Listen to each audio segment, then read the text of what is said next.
Ha ha! There she is. Hi. Hi, guys.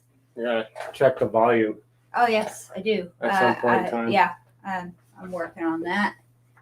I was heading in that direction just now.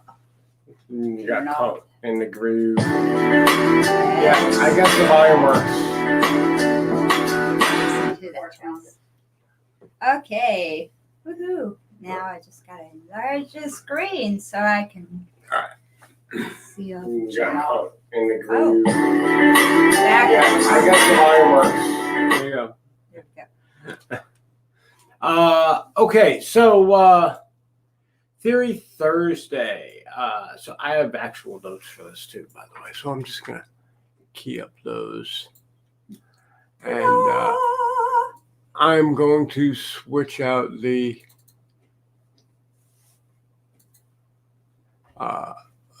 Kraken logo for a color wheel to give you guys an idea of what's going on with the color.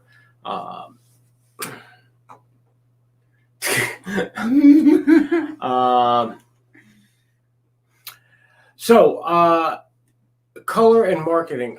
This is not a real big giant industry secret. Colors affect people. They affect the way people see things, the way people perceive things, the way people understand things.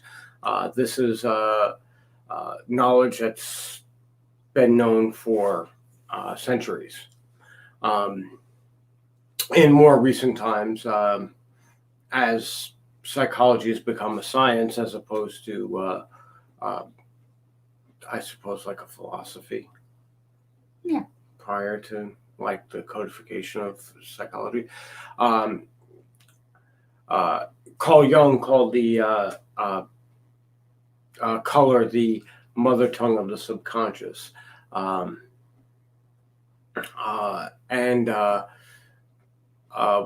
What he meant by that was that when humans perceive color, the meaning assignment that they register is involuntary and often irrational. Why do we consider pink a feminine color? Why do we consider blue a masculine color? Why do we consider warm colors generally keyed to more female attributes and cold colors more? These are all highly irrational. They're actually keyed into social pressure, and it's not that they therefore are irrelevant because it's a social construct. How, on the other hand,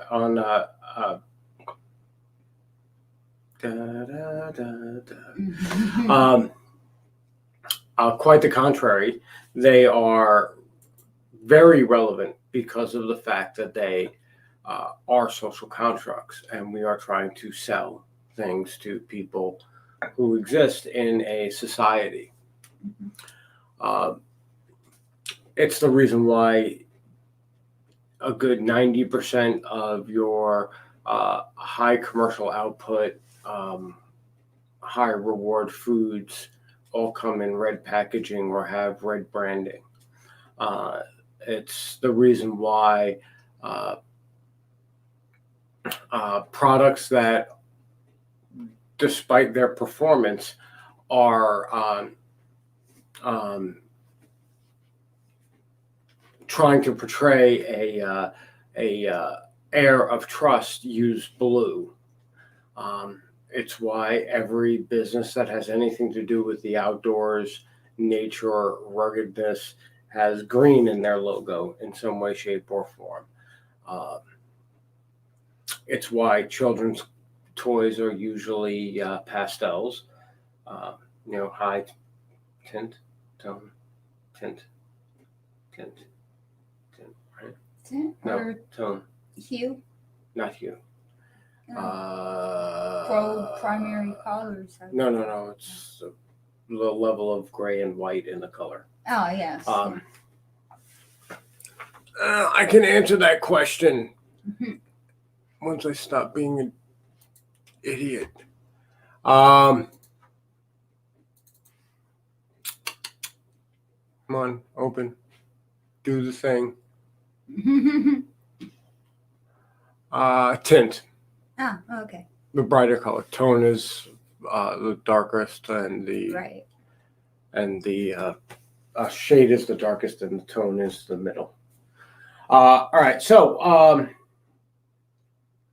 how do we leverage this? Well,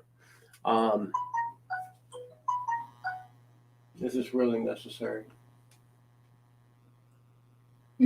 Apparently not. So, how do we leverage this in the world of marketing? Well, there are plenty of ways that we can do that.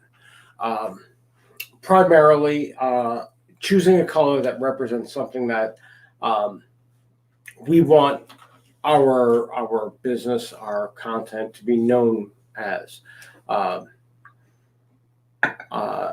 There's plenty of market research and psychological studies done to determine what generally people in Western culture and people in cultures throughout the world regard certain colors as.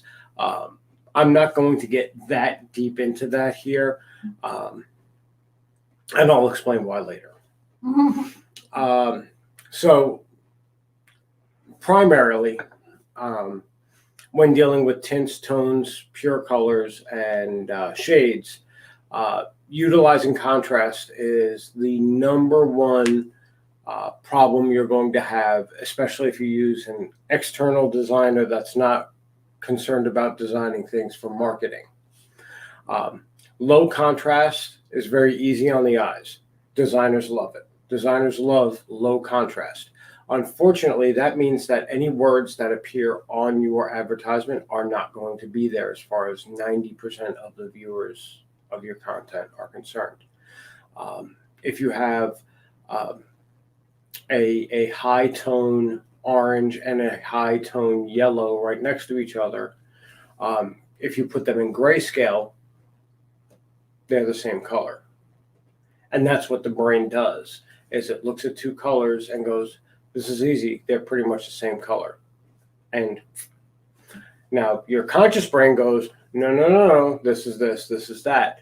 But that's not what we're really trying to get at when we are dealing with marketing. We want people to make choices outside of their conscious mind. That's how they choose one person over another as far as equal services are concerned. Also, how's it translate in print? Is another thing. As a graphic designer and somebody that's done, silk screening and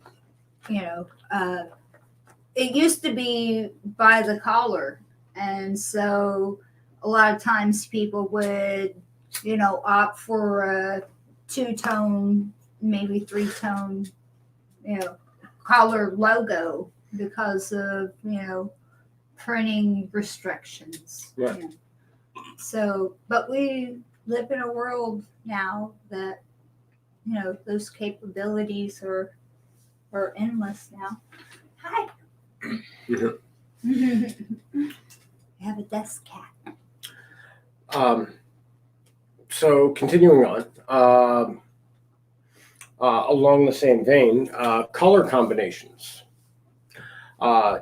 Not only do we have to consider contrast, but we have to really consider how we're going to combine these colors into a package that has a meaningful relation to our products or our businesses, while maintaining a sense of what's the word I'm really looking for? Maintain a sense of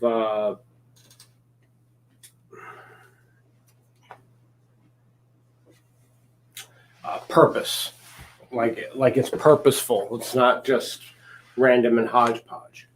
The first way to do that is, the first thing to think of when you're doing that is think simplicity.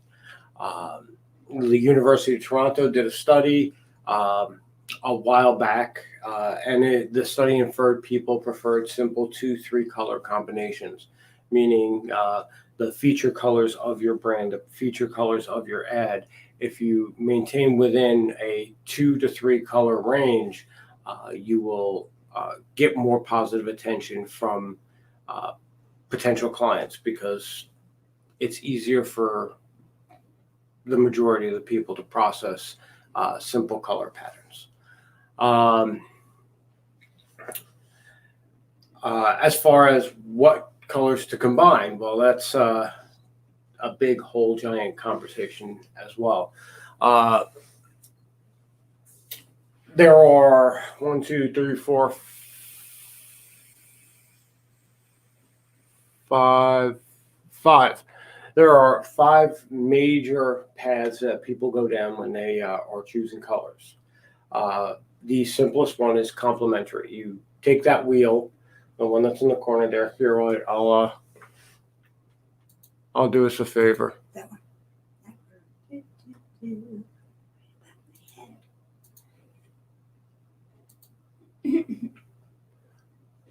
It should be showing up. Pretty soon. Shortly soon. There's a slight delay. Yeah, slight delay. So once we get the image up, of course, all this conversation is going to happen while that image is up. Right. Which is fun. There we go. Infinity. It's not as big as I would like it, so let's make it bigger and then we'll talk about it. Right. Zoom, zoom, zoom, zoom, zoom.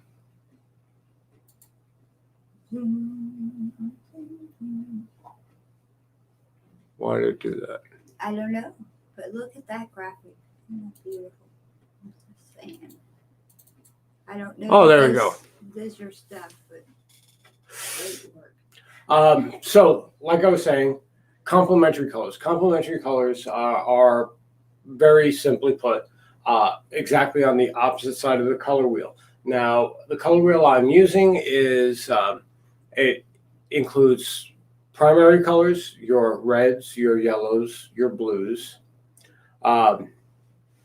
Secondary colors, greens, oranges, and violets. And then tertiary colors, which is like red, violet, like slightly more of a primary color onto a secondary color. And we can see warm colors versus cool colors, what have you. Basic color wheel chart that you would find, in your art class. Now I'm going to leave Donna in the spotlight.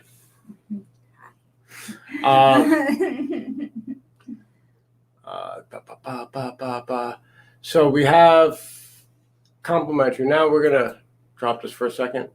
Our complementary colors, we're going to take, for example, blue. Blue and orange is a very famous complementary color pattern. It's used in sports teams. It's used for a great plethora of businesses for their logos, for their signage, because orange not only stands complementary to blue, but it also contrasts to blue as well. Yes. The second path to go with on this is, if you want to do a 3-color, is you can do a split complementary. You could take your blue and then use a red orange and a yellow orange. If you really need like 3 colors, if you're or even better, if you're going to do orange and do blue violet and blue green to go across in a gradient from blue violet to blue green, and then have your lettering in orange is a very competent strategy. because you have to remember the colors are going to invoke emotion, but the words are important too. They need to know how to find you. They need to know what you're selling. They need to know what you're about. They need to know your logo. They need to be able to identify it and tell what it is. These are all important factors when it comes to designing your brand. Color is only just one part of a very large organism. Now, the next two are really very similar in a sense. Monochrome and analogous coloring. Now, with monochrome and analogous coloring, you're going to be choosing one color. And that's going to be the basis of your marketing campaign. With monochrome, using tints, shades, and tones can give the illusion of being more colorful, being a little more dynamic for the eye to catch without actually breaking the monochrome rule. You will need something that contrasts with black or with white for your lettering. But aside that, that's really monochrome in a shell. I do have an example of a monochrome template, basically. Someone did it up for me. I made it, and then she did it up. And that I suppose I can make all those images available, but more on that later. The adjacent color is a little tricky. It fools the eye into thinking it's a monochrome when in actuality it's like blue to blue green and shaded in, and in that like sense, an accent color, right? That way, the eye doesn't get the complexity of the color change, but the brain picks it up and says, "Ooh, this is interesting. What's going on here?"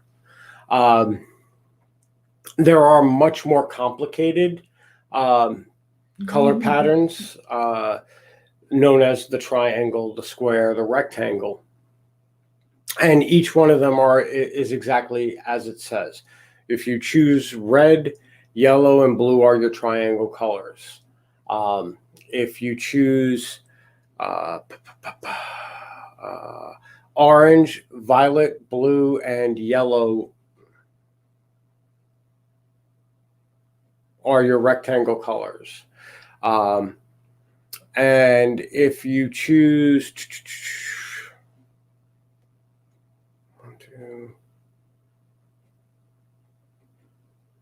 if you choose orange, yellow, green, blue, and red, violet.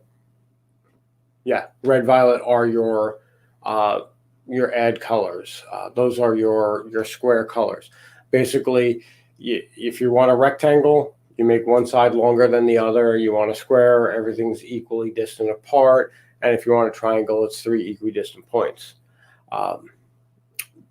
The difference between using the triangle and using the complementary adjacent, yes, complementary adjacent is it's one spot on the color wheel further out. That makes the colors that you're using a little less adjacent, meaning that they're not rooted in the same primary color anymore, and it adds some dynamic access to it, especially if your particular brand or your particular ad features multiple items that you want to make sure stand out from each other as well as from the background.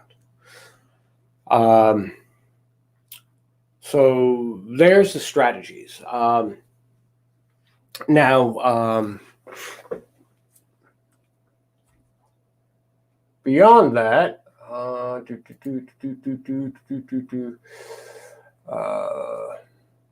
yeah, we don't need this anymore. We can stop sharing the screen. Now, beyond that, there have been numerous studies regarding emotional and intellectual feedback to colors. And it's really important that if you want to take the most advantage of your use of color, you do need to know this stuff, or you do need to work with someone who does know this information. Am I accredited with a degree about this information? Absolutely not. But I did.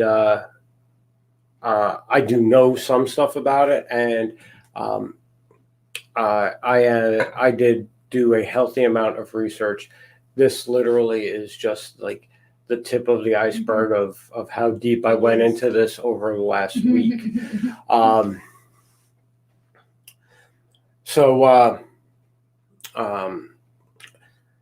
People, they directly associate words and feelings to color, with both positive and negative connotations. It's very important to remember that though red means fast, and red invokes a feeling of hunger in people, red also means terror and invokes fear in people. And you really need to be very cautious with how you use your reds to not send the wrong message. Think of it as like a digital feng shui. Yeah, there you go. Digital feng shui. That's going to be the name of the course. Just saying. It is, colorology has been an ancient art. So, even the Chinese they make a practice of not putting red in bedrooms because of being fast. You want something more tranquil, even simple things like that. Yeah. So there is a psychology that's even well rooted in ancient times there. So there's something to that, and in recent times, marketers and psychologists, that those two realms merged. Mm-hmm. And we have the wonderful world of marketing, and now digital marketing. Mm-hmm. So yeah, it's something to definitely look into if you're planning on DIYing your whole show, your whole business from every aspect. So it is something to look into. It is a thing. Yeah.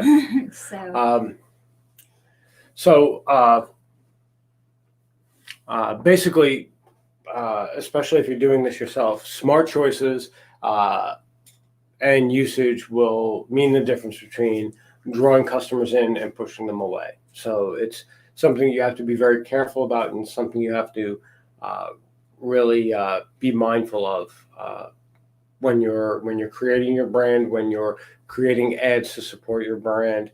All of these things really require a bit of consideration.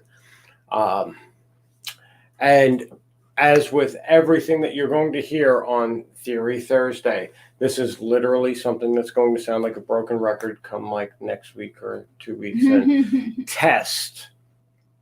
Don't try anything. One of Katrina's, Chef Katrina's, this first cat is testing me right now. Just kidding. One of her first videos that I caught since the lockdown started was her personal decision to take the word try out of her vocabulary. And I kind of took that to heart, because the fact of the matter is that Katrina and I, we both come from the same background. We actually worked together at Disney for a period of time. And we don't use that word in the kitchen at all. We don't use try at all. We use test when we're creating recipes, when we're working with new techniques, with new equipment. We don't try anything out. We test everything, and it's a very important distinction linguistically. When you try something, you can fail, and that's it. I'm going to try this, and it didn't work. Oh well. Uh, when you test things, it gives you permission, and it may be just you giving yourself permission, but it gives you permission to make changes on the fly if you need to improve the process, to really mold the process to your purpose, and take ownership of it. That's what testing does, as opposed to trying. You can be like, well, at least I tried, and then walk away from it. When you're testing, it's an ongoing process. It doesn't end. It's forever. And as you improve, your ability to test improves. So always test. If you have an idea, you put it up, you test it. If it doesn't perform, you change that idea. If you test a bunch of ideas, you pick the top performers and you continue to test with them, because that's really what happens when large corporations engage in marketing. It's all about testing. Marketing agencies, they don't say this is definitively what we're giving you. They give they run tests. They test Mock-ups. it. They do mock-ups. They do live tests. And if the live test doesn't work out, well, then they change. They narrow their focus.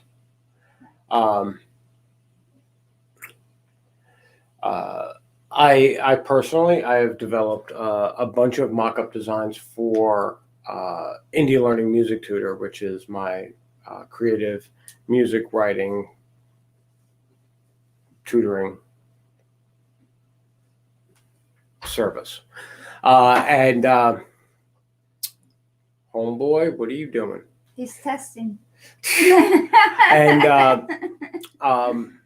I rolled out one, but there are a bunch of other ones I want to put out into rotation as well, to see what works, what doesn't work, what tests well, what doesn't test well, and if it tests well and I put it in a real world scenario, if it performs as well as it tests. And this is just work I'm doing for my own stuff. If someone were to come to us about our branding stuff, with that being a paid service, you could absolutely guarantee the same, if not more, rigor when it comes to that kind of thing. I am a glutton for punishment, as it were. Yes. I can't seem to have enough things to do. So, with that being said, in closing, if you want to be coached in a more in-depth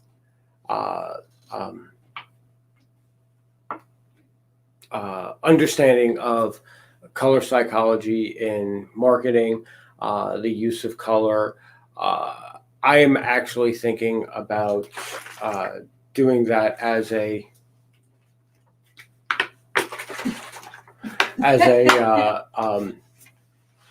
potential offering for, of course, at a discount, network members, and not at a discount. It'll be like a consulting fee, where I'll go over the theory of color, the psychology behind it, what associations happen, and I'm not going to lie to you. You can literally find all of this information yourself. The reason why I'm offering this at all is because it's easier to go through one person than it is to go and look at every single bit of research that I've looked at in the last week. as well as my psychology background from uh, all those years ago. So I don't have a price. I don't have a date. I don't have any definitive plans right now. It's just something I'm throwing around in my head. Um, I haven't even really decided yet what next week's Theory Thursday is. I was either thinking we were going to go with music, but I may stick with visual stuff first and uh, talk about how logo design may or may not be sabotaging your brand. With that, I hope everyone has a great night, and I'm gonna, I don't know, make dinner. I think it's 6 o'clock. Yep, sounds good. Sounds like it's time for me to cook dinner. Yeah. Let's see if I can get this thing to play again.